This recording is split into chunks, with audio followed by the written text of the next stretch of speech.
Gue sudah membaik, sudah sangat membaik, puji Tuhan. Banyak kejadian-kejadian luar biasa seminggu ini. Gue bersyukur Tuhan masih kasih gue hidup sih. Masih Tuhan buka jalan semuanya yang gue rasa udah mentok-mentok. Itu dulu karena perjuangan gue masih panjang, jadi gue masih belum bisa kesaksian dulu. Doain aja semoga urusan-urusan yang lagi gue kerjain bisa lancar. Anyway, tadi gue udah tidur sebenarnya karena gue cuma tidur berapa jam kemarin malam. Cuman kakak gue tadi barusan ngebangunin, ngetok pintu, mau ngambil tripod. Tadinya gue udah izin ke Desi, gue kayaknya nggak kuat nih kalau harus BS malam ini karena masih lemas gitu. Ternyata ya karena dibangunin ya udahlah, mungkin ini rencana Tuhan buat gue ikutan BS malam ini. Gitu. Terima kasih Ellen. Gimana lo udah mendingan? Gue udah mendingan banget. Terus masih batuk aja, batuk sama pileknya masih ada. Tapi yang lainnya udah so far udah oke kok. Besok gue mau PCR sih. Semoga negatif ya guys hasilnya. Udah tirusan sih, masih susah nafas ya? Nafas enggak, gue udah nggak susah nafas. Yang masih susah makan. Tapi ada hikmahnya nih. Jadi gue sekarang lebih suka makan apel gitu, buah-buahan rasanya tuh bener gitu di lidah gue gitu. Kalau makanan tuh yang lain kayak, jadi gue nggak nafsu gitu, kayak gitu, kayak kurang semangat gitu. Tapi kalau kayak tadi gue makan ya, gue kan beli muntahu tuh kan tadi. Udah nggak pakai nasi padahal nggak habis, coba cuman muntahunya doang. Biasanya gue tuh bisa makan lauknya aja habis gitu kan. Terus gue kayak aduh masih lapar tapi makan apa ya, terus gue masih punya apel dari Desi tuh. Coba bayangin gue masak apel, gue makan apel bulat Fuji gitu satu habis. Itu tuh biasanya tuh kayak makan satu biji tuh gue susah banget gitu, harus berapa kali makan, 2 kali makan gitu karena sampai apelnya hitam-hitam gitu. Biasanya gue gitu tahu kalau makan buah. Tapi ini tuh kayak apelnya jauh lebih enak daripada muntah. Gue pikir gila nih lidah gue nih. Gara-gara COVID. Ya begitulah. Kan nanti kalau nggak kuat nggak apa-apa ya, jangan maksain. Bisa lu juga lemes kan, kurang tidur. Ini Len, jangan minum yang manis. Gue salah trik ternyata. Gue pas hari pertama tuh ya, karena gue demam. Jadi gue dikasih jamu itu. Ternyata besoknya makin sakit tenggorokan tuh karena nggak boleh minum gula. Makan gula tuh nggak boleh. Gula tambahan gitu, Cak? Jamu. Tapi gue gula minum sih. Karena kan gue bikin teh manis, jahe, terus jus-jus, itu gue bisa minum. Iya, Justru gue tuh nggak, kalau gue mungkin karena lebih ke mual sih ya. Jadi gue tuh kalau cium bau-bau masakan gitu loh. Gak bisa gue. Gitu. Jadi gue larinya ke yang makanan manis justru karena gue pikir kan gue makan nggak bener gitu kan. Gue pikir ya biar nggak lemes-lemes amat masukin yang manis-manis gitu di otak gue. Reda mual ya. Jadi menyembuhkan yang lainnya gitu. Mereda mual, iya manisnya mereda mual. Iya. Tuh. Ya begitulah. Desi ada yang mau dibagikan? Aku nggak ada sih kayaknya. Oke, kalau begitu untuk menghemat waktu, mari kita mulai aja. Pastikan hari ini yang bawain. Sorry, izin duluan ya. Iya, Sophie, thank you. Thank you. Bye-bye.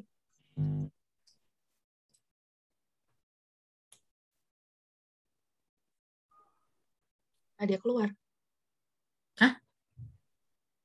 Oke, ini dia sinyalnya agak kurang bagus sih dari tadi. Oh gitu, keluar masuk gitu. Keluar masuk. Itu harusnya bacaannya kejadian berapa ya guys? 43 ayat 1 sampai 43 sih, 44 ya? 43 ya.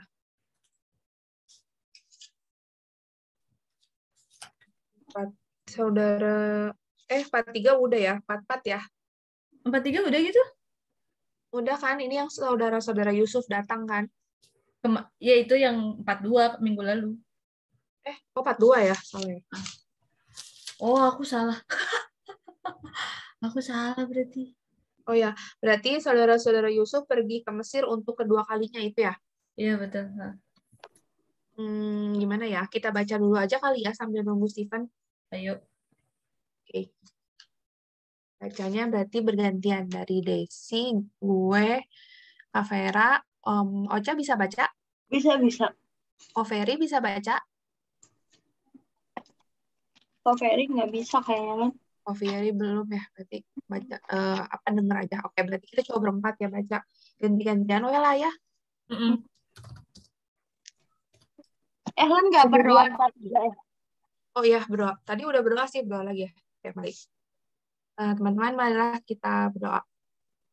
Ya Bapak ya Tuhan Yesus Kristus, sementara kami akan mempelajari Tuhan, bacaan kami dari Kejadian 43 Tuhan, Bapak berkati juga Stephen, semoga sinyalnya bisa segera membaik Tuhan, bisa segera bergabung bersama kami di sini malam ini untuk sama-sama mempelajari tentang firman-Mu. Terima kasih Tuhan Yesus, dalam nama-Mu kami berdoa, amin. Amin. Yuks. Yuks. 44 kan ya? 44 apa 3 sih? Sorry, aku nggak dengar. Aku salah sih. Bentar. Sebentar ya. Kan minggu lalu yang Ocha kan? Ocha kan 42. Iya. 43 bener deh, 43. 343. Berarti kan? Iya. Maaf, gara-gara nggak bikin poster ya. Iya. Jadi, Oke. oke. Satu ayat ya? Iya. Atau baiknya gimana ya? Sebentar, maaf. Ini ada berapa ayat? 34 kan? Bagi 4 aja langsung ya berarti. 8. 9.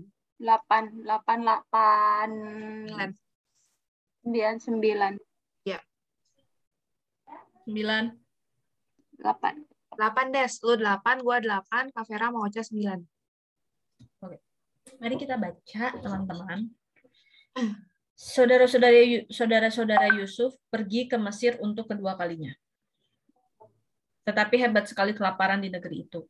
Dan setelah gandum yang dibawa mereka dari Mesir habis dimakan, berkatalah ayah mereka, pergilah pula membeli sedikit bahan makanan untuk kita. Lalu Yehuda menjawabnya, orang itu telah memperingatkan kami dengan sungguh-sungguh, kamu tidak boleh melihat mukaku jika adikmu itu tidak ada bersama-sama dengan kamu. Jika engkau mau membiarkan adik kami pergi bersama-sama dengan kami, maka kami mau pergi ke sana dan membeli bahan makanan bagimu. Tetapi jika engkau tidak mau membiarkan dia pergi, maka kami tidak akan pergi ke sana. Sebab orang itu telah berkata kepada kami, kamu tidak boleh melihat mukaku jika adikmu itu tidak ada bersama-sama dengan kamu. Lalu berkatalah Israel, mengapa kamu mendatangkan malapetaka kepadaku dengan memberitahukan kepada orang itu bahwa masih ada adikmu seorang?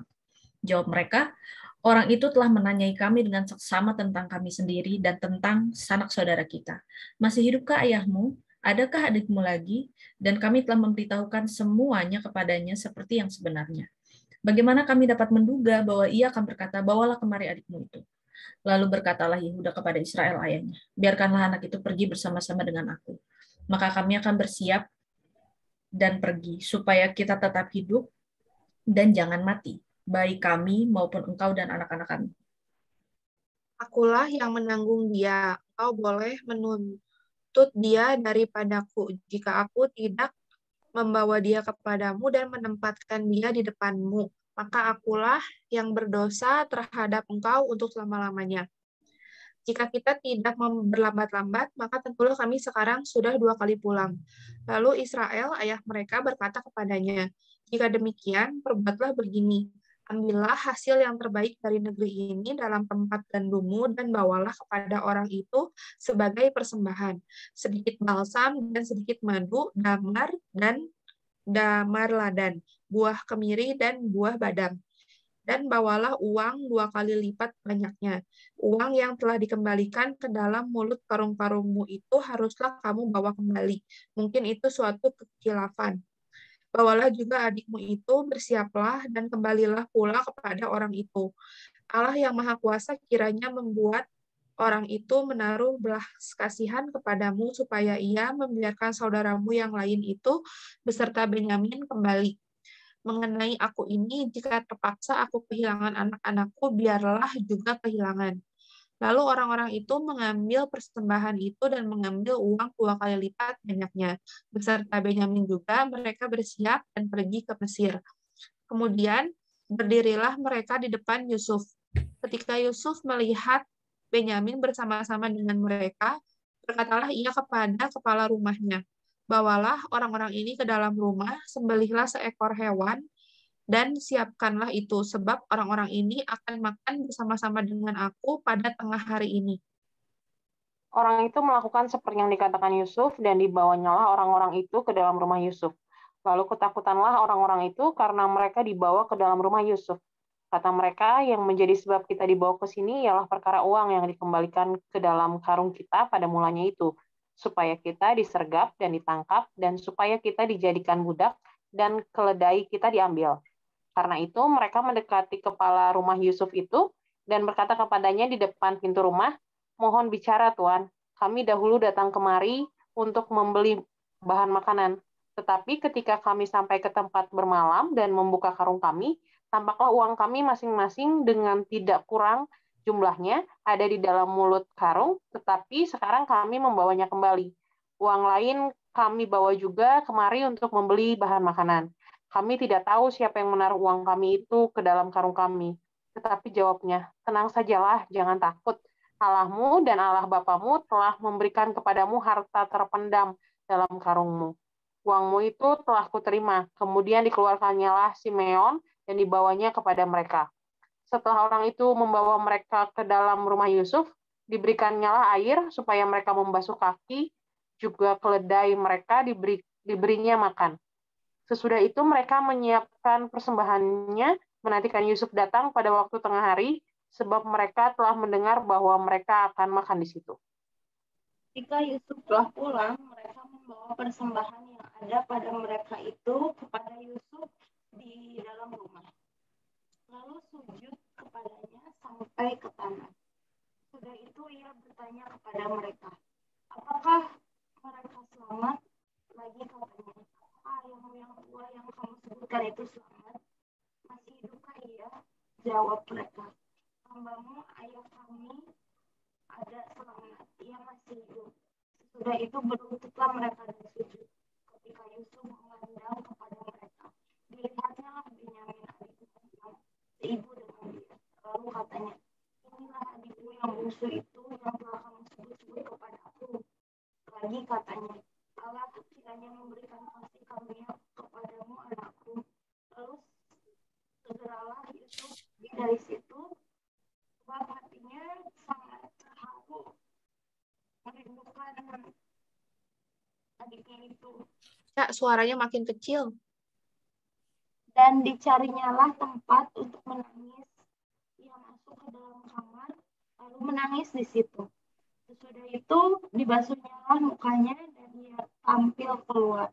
Ia menahan hatinya dan berkata, hidangkanlah makanan. Lalu dihidangkannyalah makanan bagi Yusuf tersendiri, bagi saudara-saudaranya tersendiri, dan bagi orang-orang Mesir yang bersama-sama makan dengan mereka itu tersendiri. Sebab orang Mesir tidak boleh makan bersama dengan orang Ibrani. Karena hal itu suatu kejijikan bagi orang Mesir. Saudara-saudaranya itu duduk di depan Yusuf, dari yang sulung sampai yang bungsu, sehingga mereka berpandang-pandangan dengan heran. Lalu disajikan kepada mereka hidangan dari meja Yusuf. Tetapi yang diterima Benyamin adalah 5 kali lebih banyak daripada setiap orang yang lain. Lalu minumlah mereka dan bersukarialah bersama dengan dia. Oke. Baiklah, terima kasih teman-teman. Karena Steven-nya tidak tampak akan bisa masuk nih, kayaknya sinyalnya masih jelek. Mungkin kita bahas bareng-bareng aja ya, langsung. Mungkin kita baca dulu 1 kali lagi, mungkin ya, maksudnya aku kasih waktu, nanti baru kita saling sharing ya, apa yang kita masing-masing dapat dari bacaan hari ini. Boleh. Oke. Dipersilahkan 2 menit.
Nah, Pak Steven sudah ada.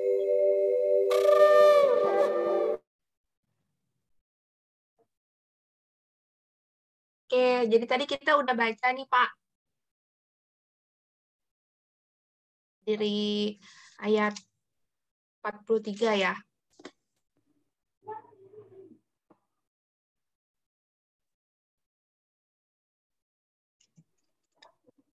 Buat terdengar.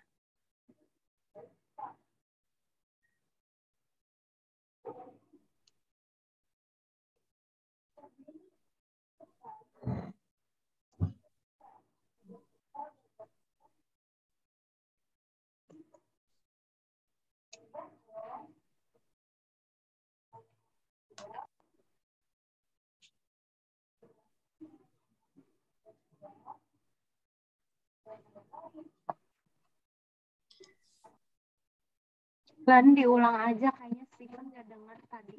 Suara gua kedengeran? Kedengeran tapi Stevennya kayaknya nggak dengar deh. Kedengeran nggak? Kita tadi udah baca nih, Steven. Tinggal dari ayat 43 ya. Ini mau langsung sharingin dulu atau mau dari Steven dulu? Lanjut aja dulu, Lan. Nggak apa-apa kalau ada pertanyaan.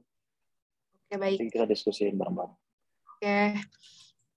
Cukup ya teman-teman waktunya tadi untuk baca ulangnya ya. Kita langsung sharing aja. Boleh ada yang teman-teman mau tanyain atau yang teman-teman dapat nih dari bacaan hari ini? Aku mau nanya. Monggo. Kalau misalnya dari ayat yang kedua ya, dan setelah gandum yang dibawa mereka dari Mesir habis dimakan, berkatalah ayah kepada mereka, pergilah pula membeli sedikit bahan makanan untuk kita. Berarti cukup lama ya? Iya, Ada jeda. baru juga. Hah? Lama itu. Berarti si Simeon tuh ditahan di situ tuh cukup lama ya? Sampai kan mereka bawanya tuh kan mereka pergi ke situ 10 orang kan. Karena Benyamin gak diajak. 10 orang masing-masing bawa karung. Itu pun juga dengan keledai-keledai juga kan dibawain makanan gitu. Apakah cukup lama gitu untuk menghabiskan itu sehingga si Simeon pun ditahannya juga lama gitu. Dan di ayat yang keberapa kan dibilang jika di ayat berapa tuh?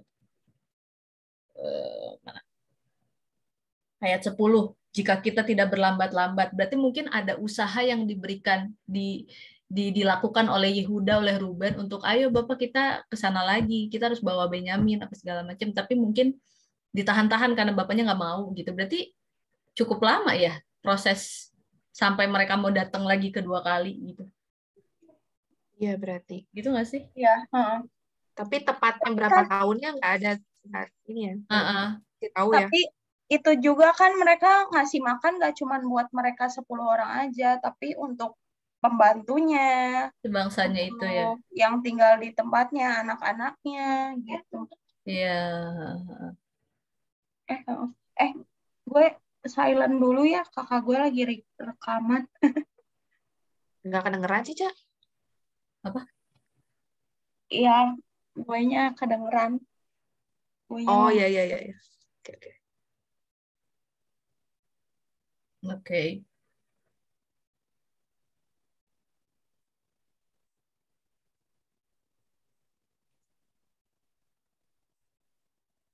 Berlama. Iya, betul juga ya. Tapi memang nggak dikasih tahu ya tepatnya. Nggak sih. Dan bisa nebak-nebak dari bahasa aja. Tuh.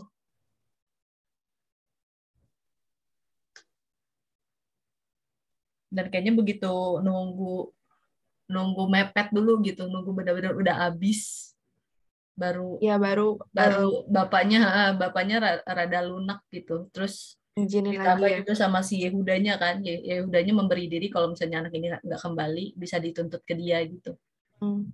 Jadi dari situ baru Tapi ini tuh ceritanya dalam rentang waktu yang 7 tahun itu kan ya, yang 7 tahun Kelaparan. kelaparan ya maksudnya di situ ya. Iya. Dalam 7 tahun kelaparan itu.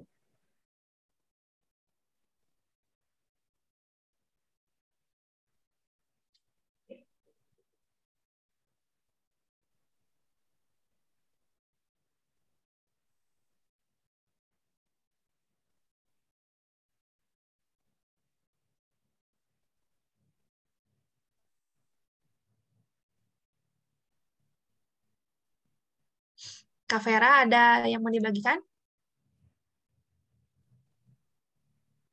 Aku Hmm.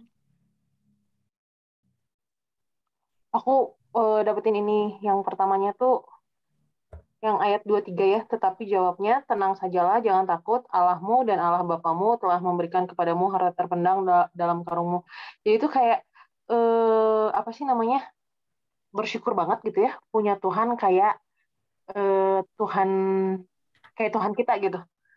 Keren sih, jadi maksudnya tuh, mereka tuh dibayang-bayangin gitu sama kesalahan yang terjadi di masa lalu gitu ya.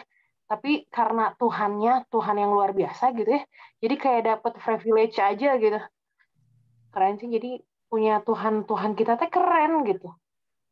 Bukan berarti membenarkan kita bisa jadi ngelakuin kesalahan sih ya, tapi ya Tuhan kita teh setia gitu sekalipun kita teh nggak setia.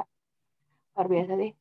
Terus yang keduanya tuh, ini tuh sebenarnya si saudara-saudaranya si Yusuf ini waktu datang ke Mesir tuh nggak ngelakuin kesalahan gitu. Tapi kok bisa ya mereka tuh takut gitu menghadapi, tiba-tiba tuh terbayang-bayang sama kesalahan dia mereka ini masa lalu gitu. Padahal tuh pas kan mereka nggak tahu itu Yusuf gitu ya. Tapi kok bisa bisanya ketakutan padahal mereka nggak salah pada kejadian itu, pada momen itu ya.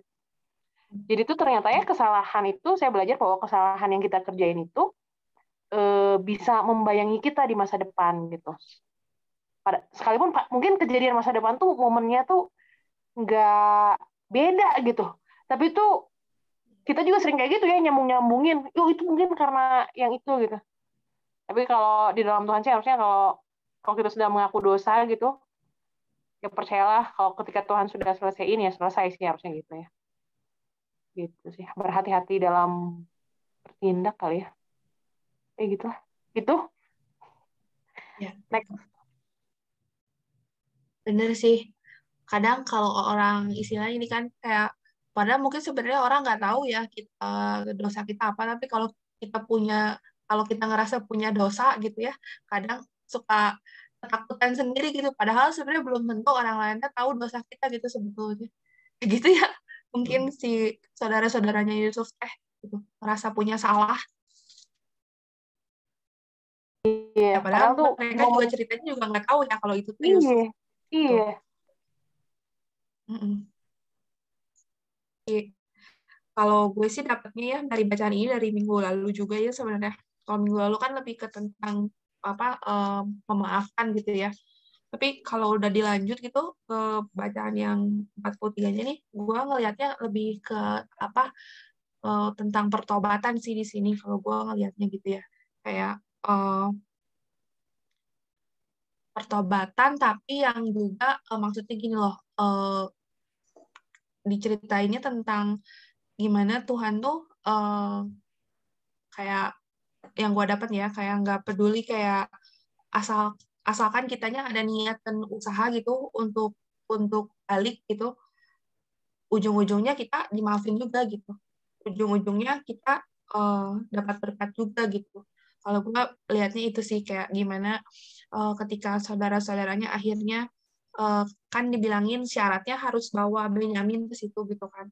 Jadi kayak mungkin ya kalau gue nggak tahu nih, tolong dikoreksi kalau salah persepsi. Gue sih nangkapnya kayak mungkin kayak Benyamin itu semacam syarat gitu. Coba itu tuh usaha lo gitu. Kayak bisa nggak gitu untuk bawa Benyamin ke situ gitu. Dan akhirnya biarpun dengan segala macam ketakutan mereka gitu ya, ketakutan ayahnya, akhirnya mereka juga karena mungkin butuh juga, akhirnya datang lagi ke situ, terus bawa Benyamin, dan ternyata hasilnya justru di luar dugaan mereka gitu, malah makan bersama-sama di situ.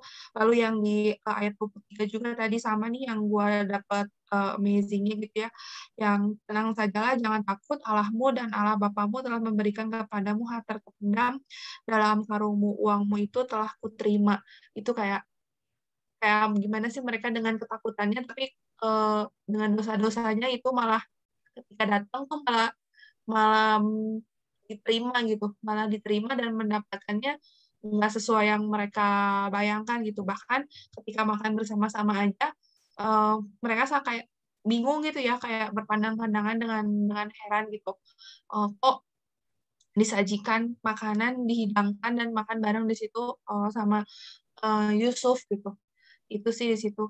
Lalu yang gue dapat juga gimana ini kalau mungkin kalau ada visualisasinya kayak minggu lalu ya, kayak ada filmnya gitu, kayak kebayang gitu perasaannya si Yusuf gitu ketika ngelihat adiknya Benyamin gitu, gimana apa sedihnya gitu ya, kangen atau apa, terharu gitu sampai sampai dia masuk ke dalam kamar untuk menangis di situ. Itu sih kayak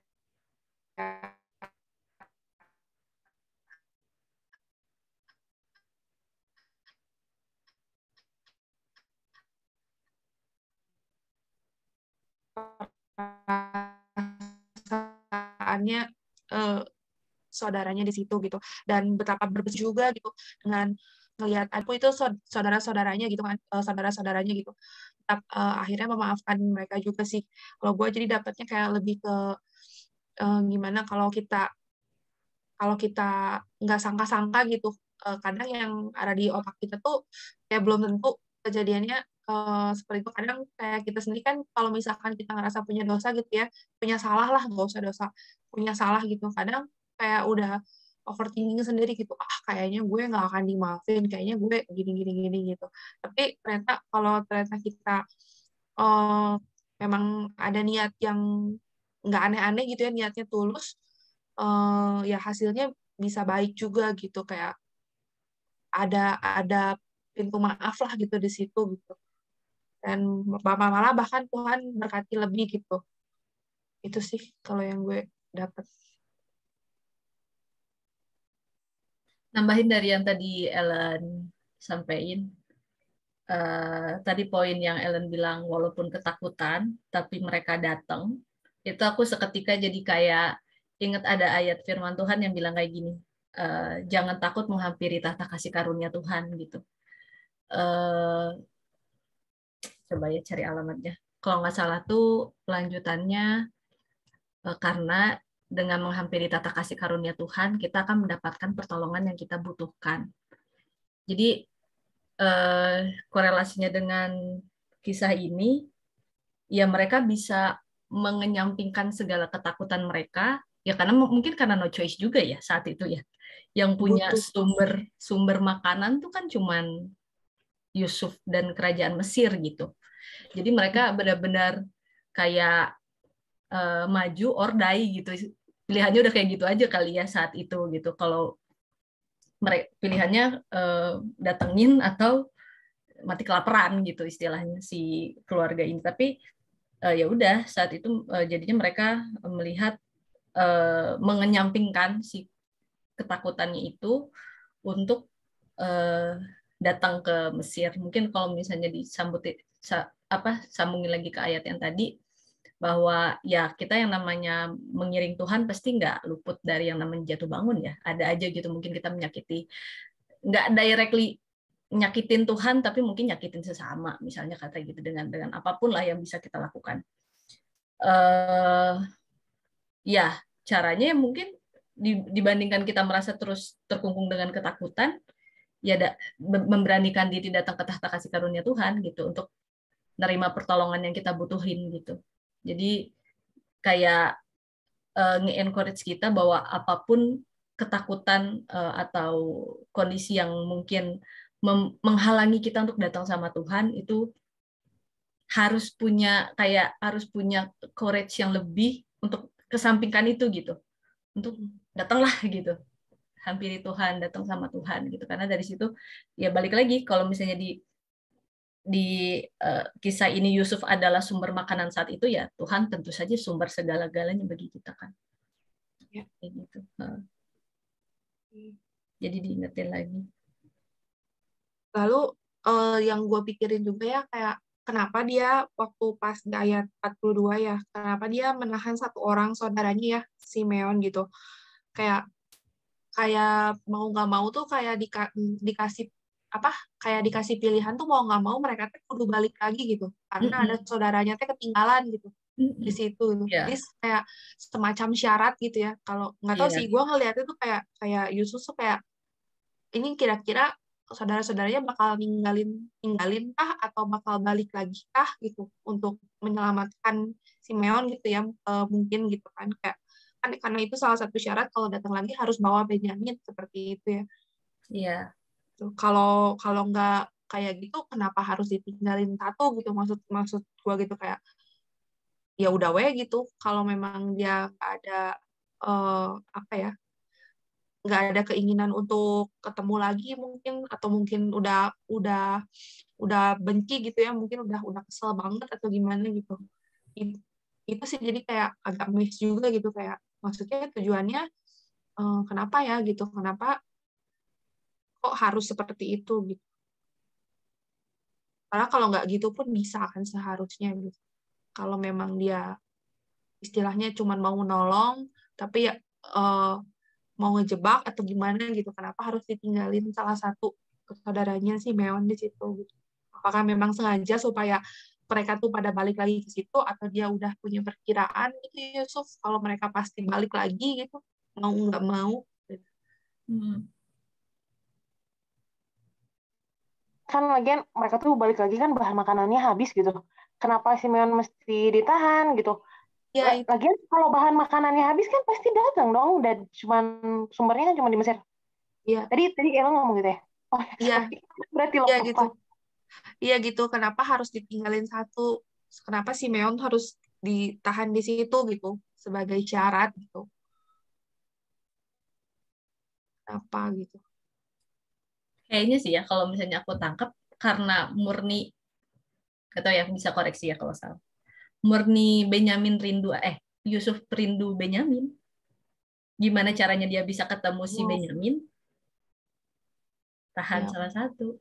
kan salah satu ya. Salah satu. Motifnya tuh karena kerinduan dia sama Benyamin yang dia nggak, yang saudara sekandung kan. Kalau kakak-kakaknya mah yang udah nyakitin dia kan, dia face to face gitu langsung gitu saat itu. Tapi kayaknya don't care gitu, pengen adiknya, pengen Benyamin. Bener juga ya. Oh, berarti gue jadi dapat lagi nih. Berarti kalau kayak gitu kayak sama nggak sih kayak misalnya nih kayak Tuhan tuh misalkan kangen gitu ya sama kita, pengen kita tuh balik gitu ya. Mungkin Simeon ini adalah sebuah lambang ya, mungkin kan kalau diceritain ini kayak kesusahan gitu, ditahan gitu kan ya istilahnya gitu kan. Kalau untuk saudara-saudaranya atau untuk ayahnya mungkin kayak ini tuh sebuah penderitaan lah gitu ya, kayak sebuah kesusahan gitu. Kayak ketika gue refleksinya jadi kayak kalau tuh Tuhan tuh rindu sama kita gitu, makanya kadang mungkin kita dikasih sesuatu hal yang kesusahan dulu gitu, yang buat kita menderita gitu, nanti tinggal menderita. Ya istilahnya gitu ya nggak sih, kayak kan anggap apa umpamanya lah ya gitu, kayak Simeon tuh seperti penderitaannya gitu. Kita balik nggak nih, balik lagi ke Tuhan nggak gitu, balik lagi ke Tuhan nggak untuk minta lagi gitu, minta pertolongannya dia gitu, ataukah enggak gitu. Ya sih, gue jadi tangkapnya jadi ke situ bisa gitu. Bisa loh, ada makna ke situ bisa. Iya gitu. Bisa. Tuhan ingat. Ya, oke. Ya Kak. Aku pernah cerita aku takut mati teh nggak sih? Pernah Kak. Nah, ya gara-gara takut mati itu tuh kayak mau nggak mau tuh gue tuh cari Tuhan gitu. Tapi tuh setelah kerasa penyakitnya rada-rada mulai hilang gitu ya, emang jadi biasanya yang kalau pas takut mati saat teduh tiap hari gitu, begitu penyakitnya rada hilang gitu, baca firmannya 2 hari sekali gitu, atau kalau pas nggak sempat mah ya udah nggak baca firman gitu. Iya bener, bawa balik gitu. Ya semacam contoh lah ya itu tadi. Iya sih. Mm-mm.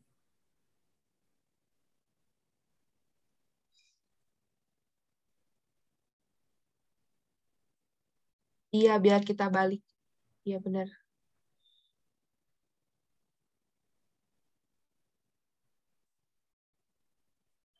Mm-mm. Ya baru baru ngeh gitu.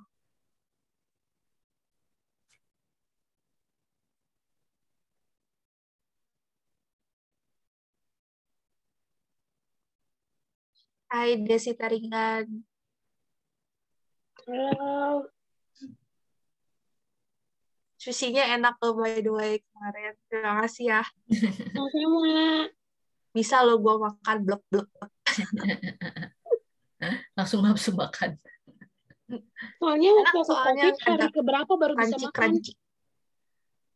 Jadi Oh. gue tuh nggak tentu ya bisa makannya. Hari keberapa ya? Hari ke Di atas 4 ketiga, Dylan. 4 apa 5 gitu baru beneran bisa makan padat. Tapi itu pun kayak milih gitu. Nggak selalu makan nasi. Hari ini aja gue nggak makan nasi. Lu berat badan turun atau?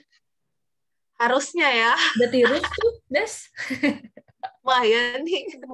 Semoga. Enggak. Tapi nggak mau amit-amit kalau dikasih kayak gini supaya bisa kurus tuh. Nggak, Jangan lagi jangan Tuhan, saya kayak mohon gitu, ampun, Ren. tidak mau lagi, tidak mau. Bener. Hmm.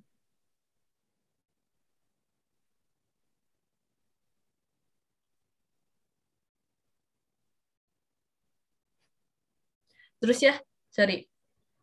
Ini di ayat 11, berarti ironi juga ya. Mereka tuh punya duit, si keluarganya Israel, tapi makanannya nggak ada yang bisa dibeli. Gitu nggak sih? Iya, iya, iya. Mereka punya duitnya, tapi untuk membeli makanannya teh hanya bisa di Mesir. Di negeri mereka nggak ada makanan gitu. Dan ya, Sangat hebat kelaparan, tapi punya hartanya punya ada. harta, iya benar-benar. Hartanya ada. Mereka bahkan bisa bawa 2 kali lebih banyak dari waktu pertama kali pergi. Ya, 2 kali lebih banyak dan persembahan, dan iya benar sih.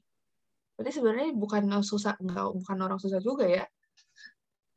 iya. Itu ironi ya, punya hartanya, Nggak punya yang dibelinya. belinya beli untuk membelinya, mempertaruhkan keluarganya gitu. Untuk membelinya taruhannya tuh kayak nyawa gitu, entah ke adiknya akan dijadikan budak, kan mereka kan nggak pernah tahu Nggak kalau tahu, iya, iya. sampai sana bakal diajak makan, bakal dikasih lagi Iya, iya. ininya. Di pikirannya mungkin nggak akan balik gitu ya. Iya, jadi benar-benar Bakal pertaruhan ditahan. itu. Bakal kehilangan saudara lagi 1. Udah gitu juga banding anak kesayangan bapaknya gitu kan. Ya, ironi banget berarti ini tuh. Ayat 11.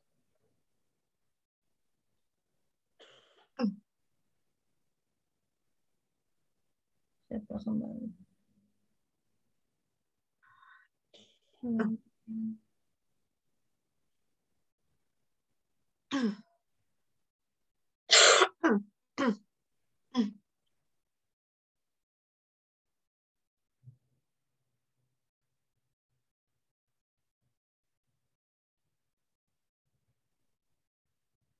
Silakan Pak Steven.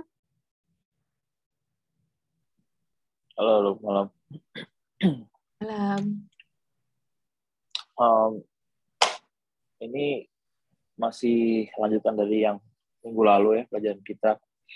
Ya, aku rasa poinnya nggak terlalu banyak gitu, cuman ada beberapa hal yang apa ya, jadi pertanyaan lah gitu. Dan aku coba-coba cari kenapa gitu kan, kayak makan gitu, kenapa harus makan gitu kan, di bagian paling bawah kenapa harus makan bareng-bareng. Terus tadi juga Simeon gitu kan, kenapa di pelajaran sebelumnya, di kejadian sebelumnya, terus kenapa si Simeon harus ditangkap, kenapa nggak yang lain gitu. Terus nggak tahu sih, ini aku coba-coba hubungin ya. Coba buka kejadian 37 deh, kita balik lagi ke pelajaran sebelumnya. Kejadian 37 ayat 19 dan 20. Kejadian 37 ayat 19 sampai 20. Gue coba lihat dari perspektif beda.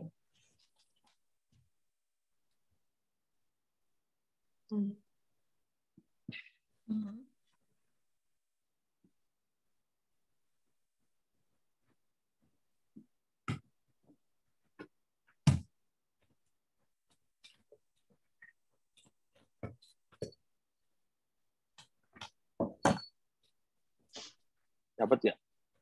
Dapat. Coba. Yang baca ini. Kejadian 37 ayat 19 ya. 19-20, kata mereka seorang kepada yang lain, lihat tukang mimpi kita itu datang. Sekarang marilah kita bunuh dia dan kita lemparkan ke dalam salah satu sumur ini, lalu kita katakan seekor binatang buas telah menerkamnya. Dan kita akan lihat nanti bagaimana jadinya mimpinya itu. Ayat 19 aja, Pak. Coba ulang lagi. Kata mereka seorang kepada yang lain, lihat tukang mimpi kita itu datang. Oke. Nggak tahu sih, coba gue dapet ininya dari mana ya.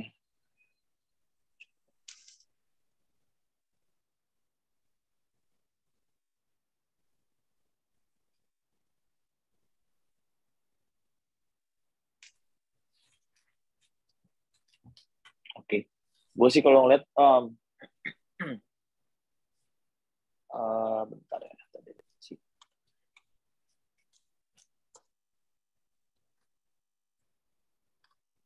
ya.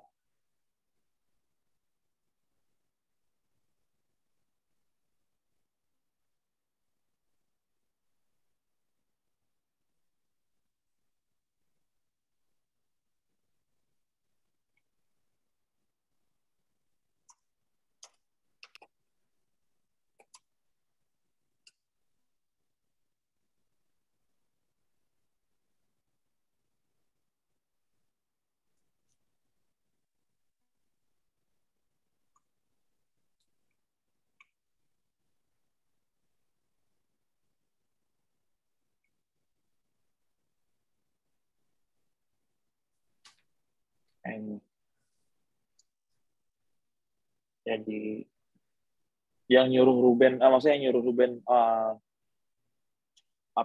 buat yang nyuruh Yusuf buat dimasukin ke sumur kan si Ruben ya, kayak jangan dibunuh tapi masukin ke sumur aja gitu.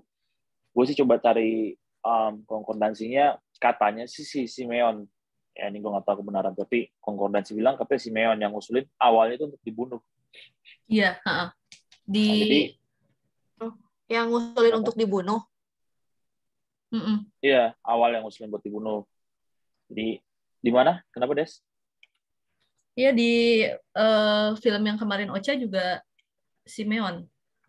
Ya, jadi ini menurut konkordansi orang Yahudi. Jadi dibilang Simeon yang ngusulin buat ngebunuh si Yusuf gitu. Jadi kalau dipikir-pikir tadi kan ya mungkin poin-poin kalian ya benar gitu ya, supaya adalah poin supaya Tuhan mau ngeliat supaya kita balik lagi gitu. Cuman kalau gue ngeliat dari sini, inilah sisi kemanusiaan Yusuf gitu. Sebetulnya dia nggak menyimpan dendam, tapi sedikit banyak dia mau ngasih pelajaran kayak gitu. Dia mau ngasih pelajaran. Jadi ya ini sisi kemanusiaan Yusuf gitu ya. Yang gue bisa bilang bahwa he was not perfect gitu. Kalau kita pikir dia itu perfect, he was not perfect gitu. Kenapa dia mikir di barter gitu ya? Walaupun dia nggak bunuh, walaupun dia nggak apa-apain si Simeon, tapi dia mau ngasih pelajaran. Kayak ini kan butuh waktu cukup jauh, karena gue coba lihat itu dari Hebron sampai ke Mesir itu sekitar 250 miles, 250 kilo. Ya jadi kalau 100 kilo aja, kalau 100 kilo per jam ya, kalau naik mobil, bayangin kurang lebih kalau jalan kaki ya 2,5 jam. Kalau misalnya naik mobil 2,5 jam sampai 3 jam. Kalau naik mobil berarti sekitar Jakarta Bandung. Gue nggak tahu berapa lama kalau jalan kaki dari Jakarta ke Bandung. Itu kurang lebih berapa lama kayak gitu ya.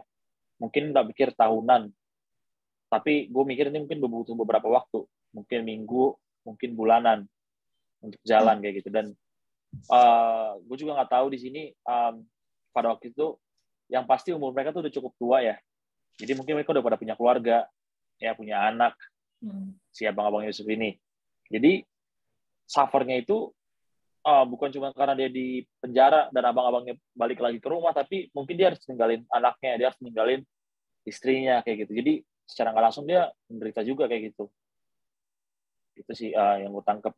Jadi ini kayak pelajaran yang dikasih Yusuf buat si Simeon yang ngusulin untuk membunuh dia pertama. So, terus fun fact kedua itu di sini tadi.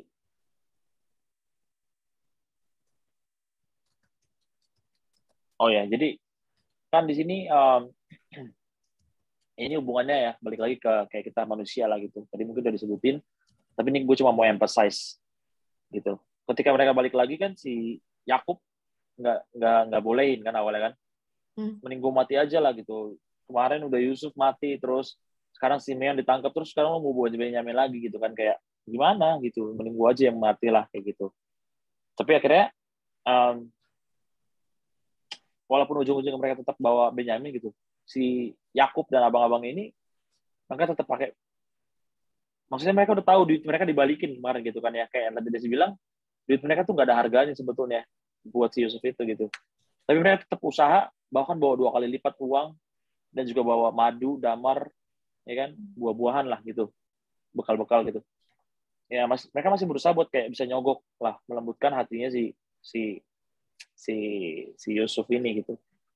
Dan gue dapat apa ya, gue mikir-mikir gitu, this is what I've been doing gitu. Inilah yang sering aku lakukan gitu ya. Kalau gue coba-coba throwback waktu dulu mau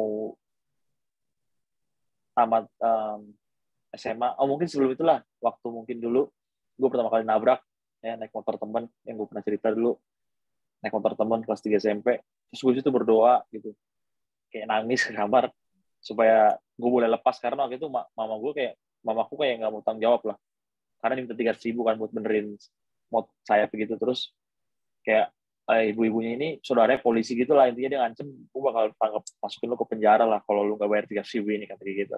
Ya cuman kan waktu dulu anak SMP panik lah gitu kan, terus mama gue bilang udah masukin aja ke penjara nggak apa kayak gitu. Jadi itu gue cuma ke kamar terus tangis lah, terus berdoa kayak, aduh Tuhan, gue bakal buat ini, gue bakal buat itu, gue bakal buat ini, gue bakal buat itu, berusaha supaya 300.000 ini bisa hilang, hukuman gue bisa hilang ibaratnya, atau kesalahan gue bisa ditutup-tutupin lah. Terus gue ingat lagi waktu gue UAN SMA gitu kan, gue dulu bandel ya, sampai sekarang juga bandel sih, maksudnya suka tawuran dan nggak pernah belajar, suka nongkrong. Jadi pas SMA itu adalah beberapa anak yang kayak ada dibilang, wah sama guru-guru dibilang, lu nggak bakal tamat ya, lu nggak bakal tamat SMA, lu nggak bakal lulus kayaknya, lu nggak pernah, karena waktu itu nilai apa sih namanya yang kayak bayangan gitu, gue lupa lagi terusnya apa ya, pokoknya ada ujian bayangan gitulah sebelum pra-UAN. Belum UN ya, ya pra-UAN ya. oh ada ya, Ada. Aduh lupa gue terusnya, pokoknya ada lah gitu kan, ada ujian bayangan gitu. Terus nggak lulus dong, ada mata kuliah yang nggak lulus, pokoknya di matematika kalau nggak salah, sama pokoknya bahasa Inggris oke, bahasa Indonesia oke, gue lupa ya, IPS atau matematika lah pokoknya gitu, yang nggak oke gitu, karena kan ada standarnya dulu ya, 5, berapa atau 6 gitu, gue lupa lah UAN kita dulu. Terus di situ nggak lulus, karena kan ada 3 kali atau 4 kali lah gitu ujian prabayangan sampai UAN kan gitu ya. Terus kayak guru-guru bilang, udahlah ini nggak bakal lulus nih kayak ini gitu.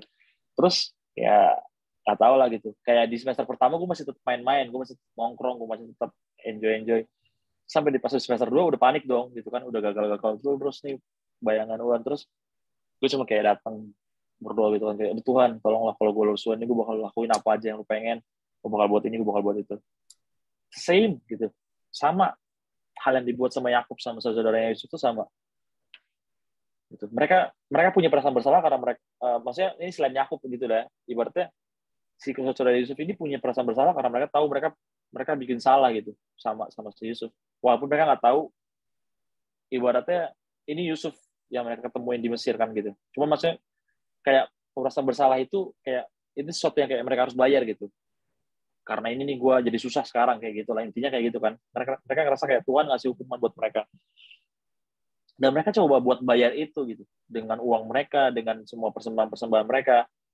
Ini tuh agamanya agama Kain.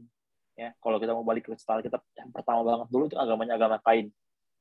Mereka coba tebus kebenaran itu. Mereka coba tebus harusnya kan righteousness by faith gitu ya. Harusnya kan keselamatan dengan iman ya.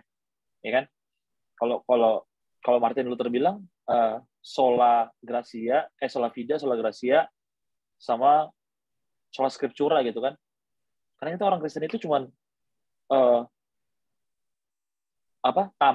kebenaran kita cuma berdasarkan iman, berdasarkan Alkitab, fide, gratia, grace sama scriptura gitu. Kayak iman kita, keselamatan kita tuh dapat berdasarkan cuma dari iman kita aja, cuma dari grace-nya Tuhan aja dan juga dari Alkitab, dari firman Tuhan. Jadi nggak ada yang dari lain-lain. Dan ini membuktikan bahwa agamanya Kain itu ada gitu sampai zamannya Yusuf, bahkan sampai zamannya kita sekarang gitu, sama kayak apa yang gue buat tadi yang gue ceritain waktu gue uan dan waktu gue nabrak. Kita berusaha buat selamat dengan kemampuan kita sendiri, ya kan? Persembahannya Kain itu diterima bukan karena dia ngasih, bukan cuma karena dia ngasih buah-buahan aja, tapi karena dia ngerasa dia tahu bagaimana cara untuk selamat, bagaimana cara untuk memberikan persembahan kepada Tuhan dengan caranya dia, with his own way, not by God's way. That's the problem. Itu yang masalahnya kayak gitu. Dan itu yang seringkali saya lakukan sampai sekarang. Saya ngerasa bahwa saya punya kemampuan, saya ngerti, saya udah tahu jalannya Tuhan. Saya punya kepintaran, saya punya pengalaman banyak. Udah kayak gini-gini kok zaman dulu Tuhan juga selalu tolong. Dan this what happened gitu. Ini yang terjadi sama saudaranya Yusuf. Gitu. Jadi mungkin pelajarannya buat saya, tegurannya malam hari ini, bagaimana bahwa ya itu balik lagi pelajaran dari minggu lalu, totally surrender. Bagaimana benar-benar menyerahkan kepada Tuhan. Jangan ngerasa mampu lah, jangan ngerasa sotoy, kurangin kesotoyan ya dalam kehidupan ini. Mungkin itu sih perspektif yang mau kasih kedua. Dan yang terakhir di sini ini nggak banyak sih, karena kayak repetition lah, kayak pengulangan dari pelajaran minggu lalu. Di pelajaran di sini kan dia nanya ya gitu ya. Sebenarnya dari sini tuh udah bisa kelihatan kayak si Yusuf ini kan nanya ya, bapakmu selamat nggak gitu kan, ayah selamat nggak gitu. Maksudnya apa hubungannya gitu. Terus dia minta Benyamin. Seharusnya kalau mereka peka, kalau mereka sadar ini saudara mereka gitu, mereka tahu gitu. Kayak kenapa lu harus nanyain ayah gua? Kenapa harus nanyain Benyamin? Kenapa minta Sandra Benyamin? Maksudnya harus bawa Benyamin gitu. Dan ini juga hubungan dari yang tadi gitu. Karena kesalahan-kesalahan, karena sering kesotoyan yang saya buat, karena keseringan saya buat melakukan setiap rencana-rencana saya pakai my own way, gitu. Saya nggak peka lagi sama suaranya Tuhan. Ya, ini poin yang kedua juga sih, masih sama yang tadi gitu. Jadi banyak tanda-tanda yang Tuhan udah sering kali kasih. Banyak orang-orang yang mungkin Tuhan udah sering kasih buat ngasih advice. Mungkin Tuhan nggak bisa langsung bicara langsung sama kita ya, karena dosa yang sering kita buat, karena kebandelan kita, kejugulan kita kalau orang Batak bilang. Tapi banyak orang-orang, banyak cara-cara yang udah Tuhan kasih buat direct kita, buat guidance kita, buat nge-guide kita gitu. Tapi karena kedangkalan kita ya, kalau Amsal bilang otak itu udah dangkal, fana lah kalau bahasa Inggrisnya itu dibilang tumpulan lah bisa dibilang. Karena kita nggak pernah melatih pikiran kita untuk mengerti pikirannya Tuhan kayak gitu. Selalu diulang. Akhirnya jadi dangkal dan kita nggak bisa mengerti jalan pikirannya Tuhan gitu. Keterbatasan kita itu gitu kan. Jadi kita nggak bisa peka lagi sama suaranya Tuhan. Kita nggak bisa peka sama rencana-rencananya Tuhan. Padahal dikasih tanda, dikasih tahu yang maksudnya udah jelas banget lah gitu ibaratnya. Ini jelas banget gitu. Ini orang siapa kan gitu ya. Kalau mau dipikir-pikir, Firaun ngapain juga nanyain bokap gua, ngapain juga nanyain adik gua gitu. Maksudnya ada banyak hal-hal yang udah dibuat gitu. Bahkan sampai mereka ajak makan, sampai Yusuf ini ajak makan. Nah, ini fun fact lagi. Teman-teman tahu bahwa orang Mesir sama orang Israel, mereka nggak boleh makan bareng. Sama kayak zamannya Samaria gitu. Yahudi sama Samaria, mereka boro-boro. Maksudnya nggak separah itu sih gitu. Cuma kalau orang Yahudi sama Samaria itu kalau ketemu papasan berantem gitu. Nggak boleh papasan, nggak boleh ketemu. Tapi kalau ini ibaratnya mereka kayak ada kastanya lah. Mesir sama orang Israel ini nggak boleh makan bareng-bareng sama orang Ibrani. Bukan Israel ya, sama orang Ibrani waktu itu. Ini di ayat 32 ya. Sama tahu nih kan, ayat 32. Sebab orang Mesir tidak boleh makan bersama-sama dengan orang Ibrani. Karena hal itu suatu kekejian bagi orang Mesir. Gitu. Saudaranya itu duduk di depan Yusuf dari yang sulung sampai yang bungsu sehingga mereka berpandang-pandangan dengan heran. Ini udah jelas banget tandanya gitu. Gila, ini udah menyalahi aturan banget sebetulnya gitu. Nanyain bokap, bawa Benyamin, terus makan bareng. Semuanya ya, dari yang paling bungsu sampai yang paling tua dibilang. Terus semua hidangan di meja Yusuf dikasih kepada mereka. Bahkan dikasih 5 kali lipat lebih banyak buat Benyamin. Kita sama-sama tahu, ini throwback lagi ya, waktu Yusuf mau dibunuh dan mau dibuang, Benyamin itu yang bilang jangan, Benyamin yang larang. Benyamin yang paling dekat, ini kan saudara yang paling dekat sama Yusuf ya, kesayangannya. Sama tahu. Itu tuh udah jelas banget tanda-tandanya. Gitu. Nanyain bokap, terus suruh bawa Benyamin, makan bareng, nyalain aturan, terus ngasih porsi lebih banyak. Jadi ini udah jelas banget gitu. Dan teman-teman, inilah grace yang sebetulnya. Inilah grace itu. Inilah kasih karunia itu. Ini aku mau bilang kesimpulan malam hari ini gitu. Kalau kita sama-sama buka nanti di Wahyu, kalau teman-teman pernah baca Wahyu, di Wahyu 19, Wahyu 19, Wahyu 14, soal perjamuan makan, ya, soal perjamuan makan. Ya, kan kita kedatangan Yesus itu kan mempelai wanita ya. Dikatakan nanti kan ada pesta gitu kan ya. Pesta anak domba, perjamuan makan anak domba gitu.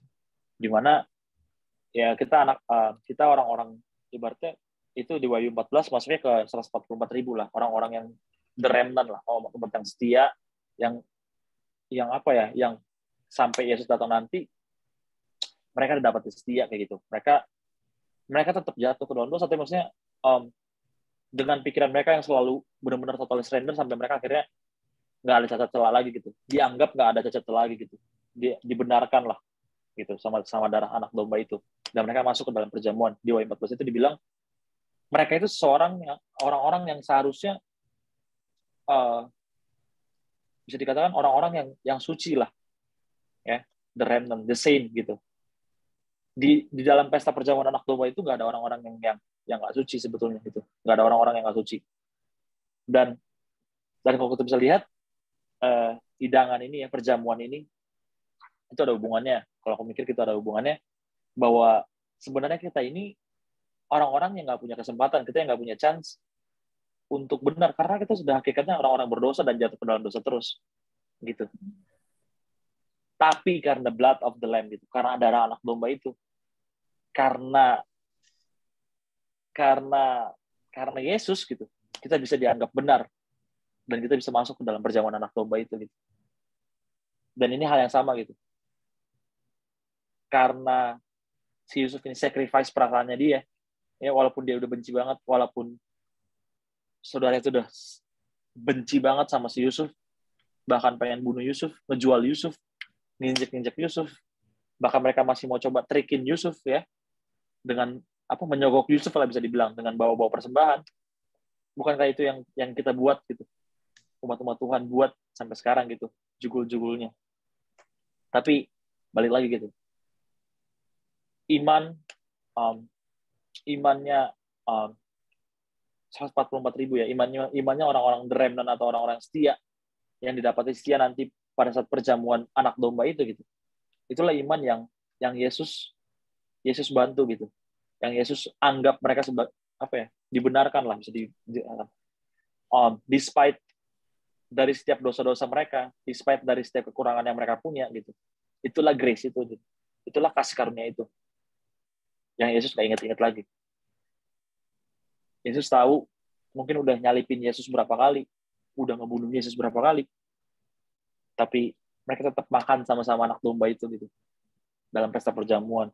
Walaupun mereka nggak layak, tapi karena darah anak domba itu, karena grace itu, karena kasih karunia itu, kita jadi layak untuk bisa makan bareng-bareng sama anak domba. Jadi mungkin itu pelajaran dan juga sedikit kesimpulan yang mungkin gue bisa hubungin Semoga kita boleh ingat bahwa saat ini Yesus masih nunggu kita buat datang, ya. Selagi masih ada kesempatan. Tadi ada hubungannya kan, ketika balik lagi ke Mesir, ya. Yusuf ini masih nunggu mereka untuk balik lagi ke Mesir gitu, supaya mereka bisa selamat, ya, supaya mereka bisa dikasih makan, supaya mereka bisa tetap selamat gitu, nggak menderita kelaparan lagi. Tapi caranya supaya bisa selamat bagaimana? Kita harus datang, ya kan? Mereka harus datang ke Mesir untuk ambil makanan, mereka harus datang ke Mesir untuk ketemu Yusuf. Pertanyaannya, apakah saya sudah mau datang sama Yesus? Yesus sudah nunggu saya gitu. Apakah saya mau datang sama Yesus? Atau saya masih berkutat dengan main-main dengan dosa-dosa kesayangan saya, ya, berusaha untuk nyogok Yesus, ya, dengan nyiapin uang 2 kali lipat, ya, berpura-pura baik, berbuat baik, dan segala macam. Jadi mungkin itu sih pelajarannya mungkin yang aku bisa share. Terima kasih buat teman-teman yang udah share tadi.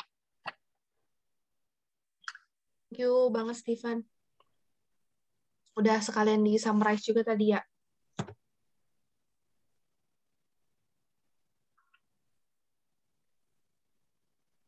Ya.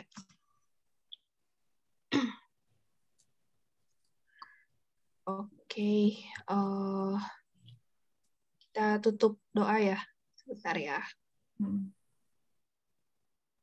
Cak, masih di situ nggak, Cak? Gue boleh jadiin host? Boleh.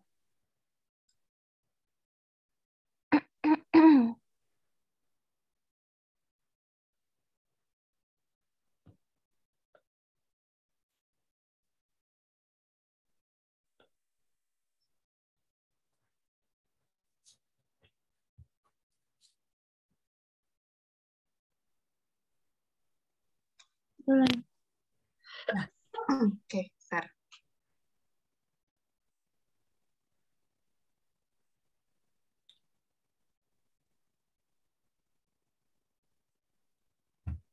Teman-teman ada yang mau nambahin?